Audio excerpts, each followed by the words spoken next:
Hello everyone. तो आज हम करेंगे मटेरियल साइंस एंड इंजीनियरिंग का नेक्स्ट लेक्चर, जिसमें हम पढ़ेंगे engineering stress and engineering strain.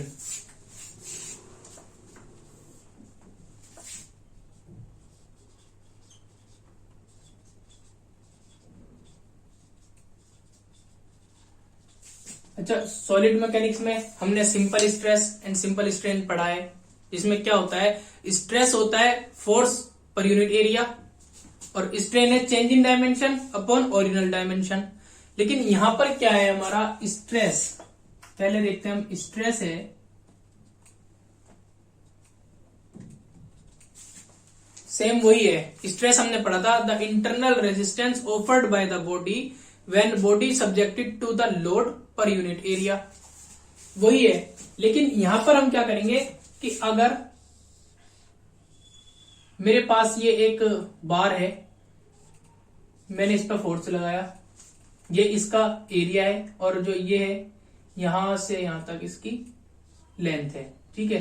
तो अब सिंपल स्ट्रेस में हम क्या करते हैं, इस पे मैंने ये लोड लगाया P, तो सिंपल स्ट्रेस होता है हमारा P पर unit area, load per unit area. कब, जब मैंने इस पे स्ट्रेस लगाया, इसकी लेंथ इंक्रीज हुई, ठीक है। जब लेंथ इंक्रीज होगी तो इसका कुछ क्रॉस सेक्शनल एरिया कम होगा। सिंपल स्ट्रेस में जब लेते हैं वो लोड पर यूनिट एरिया क्या लेते हैं, ये वाला एरिया लेते हैं। लोड लगाया, लेंथ ज्यादा हुई, लेंथ बढ़ गई। अगर मैं इस पे लोड लगाऊं, इस पे मैं इसको एक तरफ से एक एंड से मैं फिक्स कर दूं और इस तरफ से खींचूं, इसकी लेंथ बढ़ गई, तो मैं क्या लूंगा, जो मैंने लोड लगाया वो पर यूनिट एरिया कौन सा, जो मैंने उसके बाद मीजर किया, लेंथ बढ़ने के बाद मीजर किया। आपने देखा होगा जो रेजिस्टेंस बैंड होते हैं जिम में यूज करते हैं, वो कभी कभी टूट जाते हैं।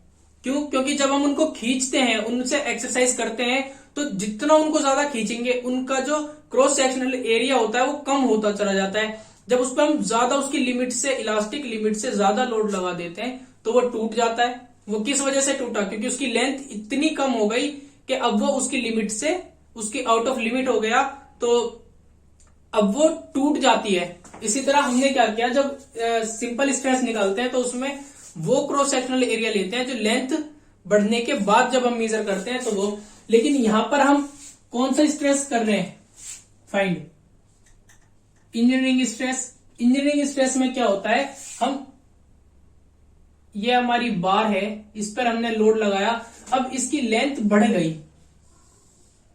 अगर यहां पे इसकी लेंथ थी 1 मीटर, तो अब यहां क्या हो गई, 1.5 मीटर हो गई। सपोज किया इसकी जो लेंथ है वो 1.5 मीटर हो गई और ये लेंथ हमारी L नोट हो गई। ओरिजिनल लेंथ क्या है हमारी, L है, और यहां पर सॉरी ओरिजिनल हमने L नोट मान लिया और ये वाली हो गई हमारी L हो गई अब लेंथ, ठीक है।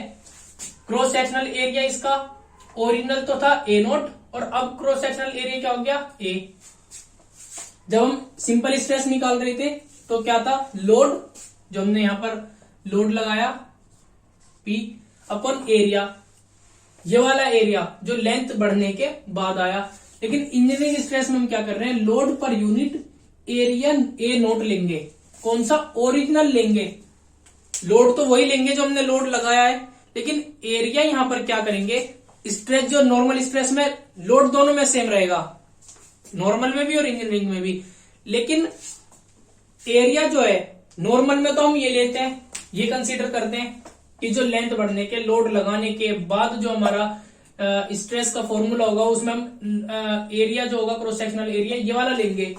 लेकिन यहां पर हम क्या कर रहे हैं, A नोट ले रहे हैं, ओरिजिनल एरिया। तो ये क्या हुआ, load per unit original area, ये होता है हमारा इंजीनियरिंग स्ट्रेस। अब बात करें इंजीनियरिंग स्ट्रेन की। इंजीनियरिंग स्ट्रेन क्या होता है, चेंज इन डायमेंशन। जैसे कि नॉर्मल स्ट्रेन हम कैसे फाइंड करते हैं, change in dimension upon change in dimension upon original dimension.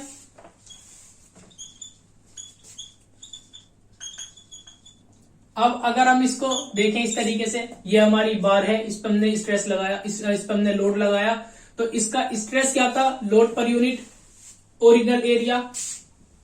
Engineering strain में हम क्या करेंगे, सेम वही है।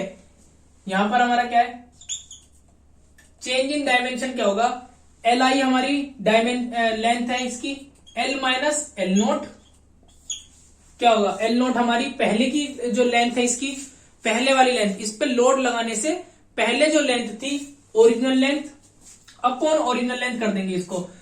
चेंज इन डायमेंशन कैसा आएगा,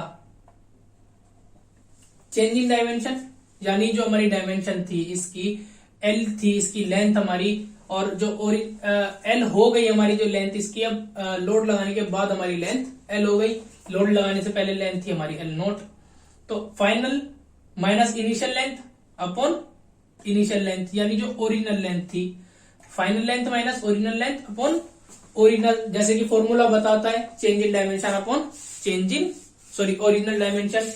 अब स्ट्रेन के हमारे पास फर्दर दो पार्ट्स में डिवाइड किया गया है स्ट्रेन। पहले तो है हमारा लॉन्गिट्यूडनल स्ट्रेन,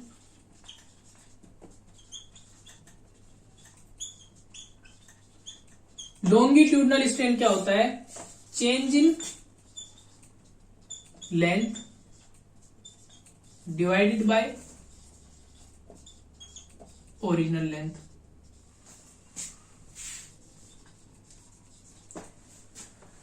जब मैंने अपने इस पे बार पे लोड लगाया, इसकी लेंथ बढ़ी, जब हम स्ट्रेन निकाल रहे हैं किसके रेस्पेक्ट में, रेस्पेक्ट नहीं, मतलब हम किस चीज पर, कौन सी डायमेंशन का हम जो स्ट्रेन निकाल रहे हैं, लेंथ पे अगर हम डायमेंशन जो हमारी लेंथ है उस पे हम स्ट्रेन निकाल रहे हैं, यानी strain is equal to change in length.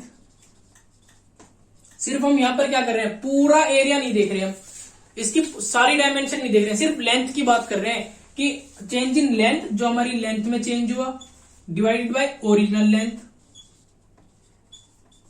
पहले लेंथ क्या थी, यानी L minus L naught upon L note, final length minus original length upon length, यानी जैसे ये हमारा ये वाला फॉर्मूला आया, इस change in dimension upon original dimension.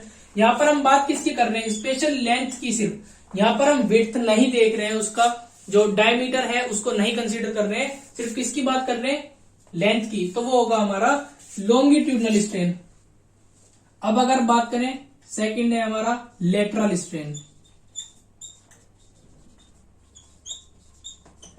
Lateral strain में क्या करेंगे, यहां पर हमने लेंथ लिया, चेंज इन लेंथ, यहां पर बस विड्थ कर देंगे। अब जब मैं किसी बार पे अपने किसी ऑब्जेक्ट पे, या ये मेरा मटेरियल है इस पर मैंने लोड लगाया, ठीक है, इस पे मैंने टेंसाइल लोड लगाया, इसकी लेंथ तो बढ़ गई लेकिन क्रॉस सेक्शनल एरिया भी तो कम होगा। जब क्रॉस सेक्शनल एरिया कम हो रहा है और हम किसका स्ट्रेन क्या निकाल रहे हैं, किसके बारे में निकाल रहे हैं, इसकी विड्थ, कि इसकी विड्थ कितनी कम हुई, या जो स्ट्रेन है उसका इफेक्ट विड्थ पर कितना पड़ा। तो यहां पर देखेंगे change in width upon original width, cross sectional area हमने इसका माना ए और इसका ए नोट, तो क्या होगा ए माइनस ए नोट अपॉन ए नोट। ए नोट जो है हमारा वो ओरिजिनल एरिया है और जो ए है वो हमारा फाइनल एरिया, यानी लोड लगने के बाद जो हमारा एरिया है वो। तो चेंज इन विड्थ कैसे निकलेगा, final width minus initial width upon initial area, यही है ना विड्थ। हमने एरिया, अगर हम ये इस बार का एरिया देख रहे हैं तो विड्थ ही तो है, या विड्थ है इसकी, या फिर हम इसको किसके लिए देख रहे हैं, इसका अगर ये सर्कुलर है तो डायमीटर, या इसको हम इस तरीके से कह सकते हैं final dimension minus initial dimension, या इनिशियल डायमेंशन डिवाइड कर देंगे डी नोट से, या इसको हम डायमीटर मान सकते हैं कि फाइनल डायमीटर जो है इसकी लेंथ बढ़ी तो डायमीटर कम हुई, फाइनल डायमीटर माइनस इनिशियल पहले डायमीटर कितनी थी और डिवाइडेड बाय इनिशियल यानी ओरिजिनल डायमीटर कितनी थी, उससे हम इसको डिवाइड कर देंगे। बात वही है change in width upon original width. तो ये है हमारा इंजीनियरिंग स्ट्रेच एंड स्ट्रेन, और उसके ये दो पार्ट्स में डिवाइड किया गया है, लॉन्गिट्यूडनल स्ट्रेन और लेटरल स्ट्रेन। लॉन्गिट्यूडनल से हमें याद रखना है कि किसकी बात हो रही है, यहाँ किसमें चेंजेस की बात हो रही है, लेंथ में जो चेंज हो रहा है उसको हम क्या करें, जो अमाउंट ऑफ चेंज है लेंथ में उसकी अगर हम बात करें तो वो हमारा लॉन्गिट्यूडनल स्ट्रेन, और जो लेटरल स्ट्रेन है उसमें किसकी बात कर रहे हैं, विड्थ की या क्रॉस सेक्शनल एरिया की। तो ये था हमारा आज का लेक्चर, मिलते हैं नेक्स्ट वीडियो में, थैंक यू।